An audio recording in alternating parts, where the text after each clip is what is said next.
রোজা রেখে রান্না করতে গিয়ে অনেকেই চিন্তিত থাকেন তরকারি লবণ বেশি হলো নাকি কম। আবার লবণ চেখে দেখলে রোজা ভেঙে যাবে কিনা এ নিয়েও থাকে দ্বিধা।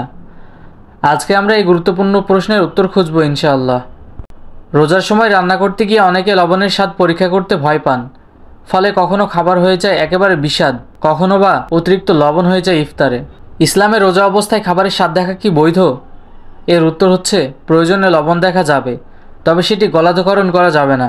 শাইখ ইবনে উসাইমান রহমতুল্লাহ আলাইহি বলেন, যদি কেউ বাবুর্চি হন বা রান্নার স্বাদ না দেখলে অন্যদের কষ্ট হওয়ার সম্ভাবনা থাকে তবে তিনি লবণ বা খাবারের স্বাদ পরীক্ষা করতে পারেন, কিন্তু সঙ্গে সঙ্গে থুতু ফেলে দিতে হবে বা প্রয়োজনে কুলি করতে হবে। তবে সতর্ক থাকতে হবে খাবারের অংশ যেন পেটে চলে না যায়, কারণ যদি তা অনিচ্ছাকৃতভাবে হলেও গিলে ফেলা হয় তাহলে রোজা ভেঙে যাবে।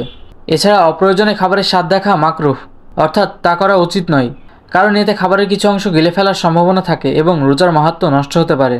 সুতরাং যদি রান্নার স্বাদ না দেখলে পরিবারের অন্যরা কষ্ট পায় তাহলে সামান্য লবণ বা ঝোল চেখে দেখে সঙ্গে সঙ্গে ফেলে দিলেই রোজা ভাঙবে না। তবে অপ্রয়োজনে এটা করা ঠিক নয়। রোজার পবিত্রতা রক্ষা করা আমাদের দায়িত্ব। আপনারা এই বিষয়ে কী ভাবেন কমেন্টে জানান। ভিডিওটি ভালো লাগলে শেয়ার করুন আর আমাদের চ্যানেল সাবস্ক্রাইব করতে ভুলবেন না। রামাদান মুবারক। মোহাম্মদ রাফি হাসান, অনলাইন ডেস্ক, মেহেরপুর প্রতিদিন।